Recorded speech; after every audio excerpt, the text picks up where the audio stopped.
Hello everyone, welcome to नाइटिक्वेटर। I hope you all are doing great. आज की video में हम हमारे टॉपिक इनफॉर्मल फैलेसी के टाइप्स को कंटिन्यू करेंगे।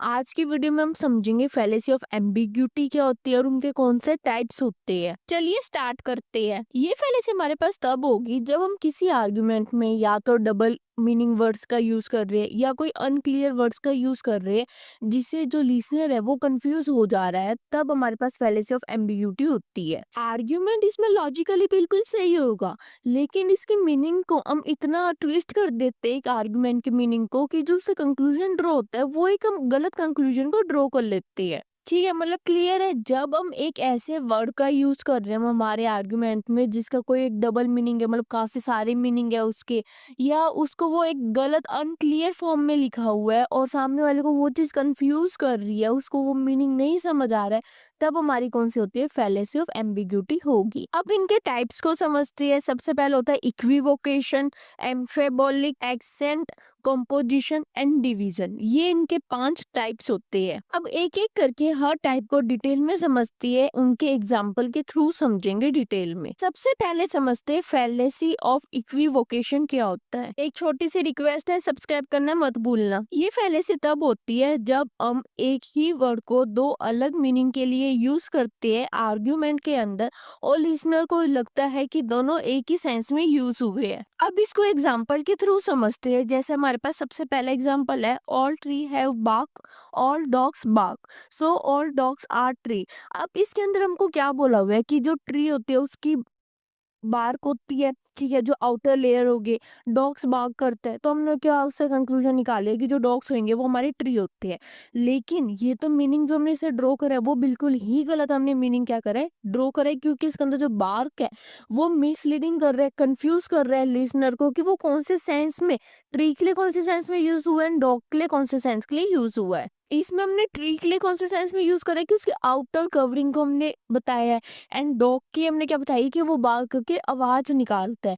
लेकिन लिसनर को क्या लगा कि दोनों एक ही सेंस में यूज हुए, तो उसने कंक्लूजन क्या निकाल दिया कि जितने भी सारे डॉग्स होते हैं वो ट्री होंगे, जो कि क्या गलत है। एक और एग्जांपल के थ्रू समझते हैं, feather are light, what is light can not be dark, therefore feather cannot be dark। अब यहाँ पे हमने कंक्लूजन क्या ड्रॉ करा है, feather can not be dark.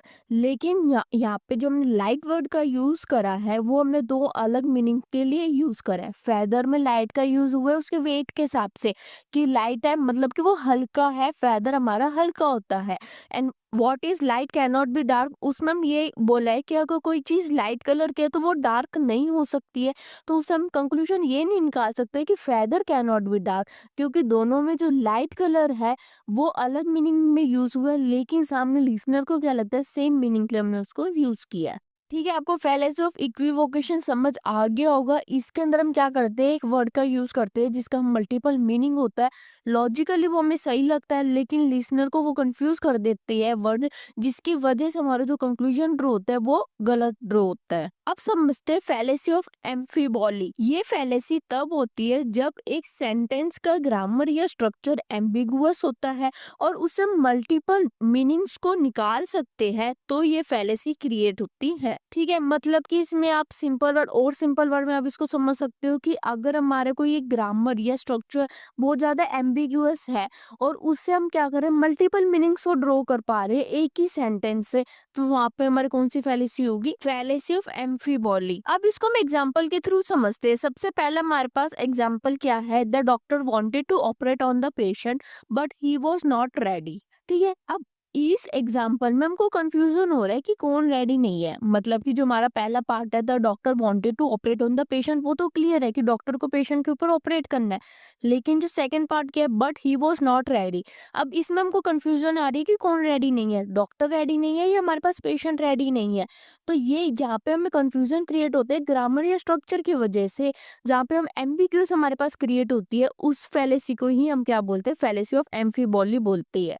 एक और एग्जाम्पल के थ्रू समझते हैं, the police chase the thief in a red car. यहाँ भी जो स्ट्रक्चर है वो अनक्लियर है, दो पॉसिबल मीनिंग हो सकती है। पहला मीनिंग क्या हो सकता है, पुलिस रेड कार में बैठ के चोर का पीछा कर रही है। सेकंड मीनिंग इसमें हमारा क्या हो सकता है, या चोर रेड कार में था जिसको पुलिस ने चेस किया। ठीक है, यहाँ पे भी हमारे पास क्या है, एम्बिग्यूटी है, एम्बिग्यूअस है हमारा स्टेटमेंट।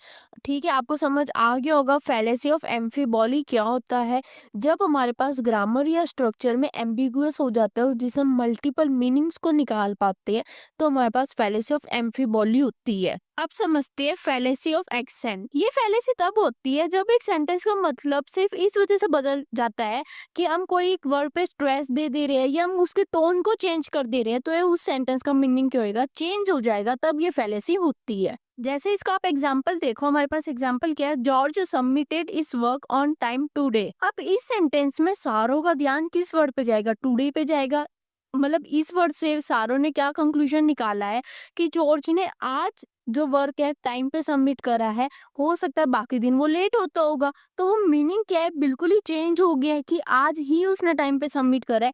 तो ये क्या होते हैं, फैलेसी ऑफ एक्सेंट होती है। ठीक है, अब आप इसका एक और एग्जांपल देख सकते हो, जैसे कोई एडवर्टीजमेंट का एग्जांपल हम लेते हैं, this phone is free with condition. अब इसके अंदर जो फ्री वर्ड है उस पे लोगों का ध्यान ज्यादा जाएगा कंपेयर टू द कंडीशन। तो लोग क्या सोचेंगे कि जो फोन है वो हमारे पास फ्री है, वो लोग ये नहीं देखेंगे कि कौन सी कंडीशन के साथ फ्री है। ज्यादातर एडवर्टीजमेंट में यही होता है हमारे साथ, जो फ्री वर्ड होता है वो इतना बड़ा लिख देते हैं, अगर उसमें कोई कंडीशन वगैरह होती है उसको इतना छोटा लिखते हैं कि हमको उसको ध्यान भी नहीं जाता है हमारा उसके ऊपर। तो वही क्या होती है, फैलेसी ऑफ एक्सेंट होती है। ठीक है, इतना क्लियर है। अब समझते हैं फैलेसी ऑफ कॉम्पोजिशन। ये फैलेसी तब होती है जब हम ये अज्यूम कर लेते हैं कि कुछ एक पार्ट के लिए भी सही है तो फिर वो पूरे के लिए भी सही होगा। मतलब कि अगर हमने एक पॉपुलेशन में से कुछ सैंपल निकाला और हमने ये बोल दिया कि ये सैंपल के लिए सही है तो ये पॉपुलेशन के लिए भी सही होगा, तब उसको हम क्या बोलते हैं, फैलेसी ऑफ कॉम्पोजिशन बोलते हैं। जैसे आप इसका एक एग्जांपल क्या देख सकते हो, each note in this song is beautiful therefore the whole song must be beautiful. आप इसके अंदर क्या है कि सॉन्ग में हो सकता है कि एक लाइन एक नोट बहुत अच्छा हो, इसका मतलब ये जरूरत नहीं है कि पूरा ही सॉन्ग अच्छा होगा। तो हमने इसमें क्या करे, एक लाइन से एक नोट से हमने अज्यूम कर लिया है, ये कंक्लूजन ड्रॉ कर लिया है कि वो पूरा सॉन्ग भी बढ़िया होगा। तो यही क्या होते हैं, कॉम्पोजिशन होती है, फैलेसी ऑफ कॉम्पोजिशन, जिसके अंदर हम एक छोटे से पार्ट से पूरी चीज को हम अज्यूम कर लेते हैं। अब इसके अंदर आप एक और एग्जांपल देख सकते हो, each brick is light so the entire building must be light. अब इसमें हमने क्या बोला कि हर एक ब्रिक क्या लाइट है, तो उससे हमने ये कंक्लूजन कर लिया कि ब्रिक लाइट है तो इससे हम जो भी बिल्डिंग बनाएंगे वो भी क्या होगी, लाइट होगी। मतलब हमने कुछ पार्ट से एक होल को हमने अज्यूम कर लिया, एक होल के लिए कंक्लूजन ड्रॉ कर लिया है। यही इसका एग्जांपल होता है फैलेसी ऑफ कॉम्पोजिशन। ठीक है, इतना क्लियर है। अब समझते हैं fallacy of division. Fallacy of division उल्टा कर देंगे फैलेसी ऑफ कॉम्पोजिशन। कॉम्पोजिशन में क्या था, कुछ पार्ट के लिए सही है तो वो होल के लिए सही है। फैलेसी ऑफ डिवीजन में क्या होगा, वो अगर होल के लिए सही है तो वो पार्ट के लिए भी सही होगा। अब जैसे हमने इसमें आप एग्जांपल देख सकते हो, वाटर इज लिक्विड सो इस कंपोनेंट मस्ट बी लिक्विड। तो इसमें से हमने कंक्लूजन क्या ड्रॉ करा कि जो वाटर के कंपोनेंट है वो भी हमारे पास लिक्विड होंगे, लेकिन ये तो गलत है। वाटर के कंपोनेंट्स कौन से होते हैं, हाइड्रोजन और ऑक्सीजन, वो हमारे पास क्या होते हैं, गैसेस होती है। और वाटर हमारे पास क्या होता है, लिक्विड होता है। वाटर हमारा होल हो गया।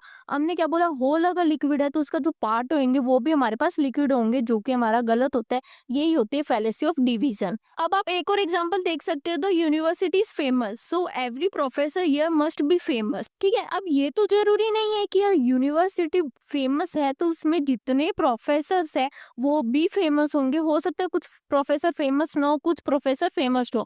तो इस वजह से हम क्या करते हैं, हमने पूरा होल मतलब यूनिवर्सिटी होल होगी और पार्ट इसमें हमारे पास क्या हो गए, प्रोफेसर हो गए। तो हमने क्या बोला, जो होल पे अप्लाई हो रहा है, होल मतलब यूनिवर्सिटी फेमस है तो उसका जो पार्ट है प्रोफेसर वो भी फेमस होंगे, जो कि क्या गलत है। यही होती है फैलेसी ऑफ डिवीजन।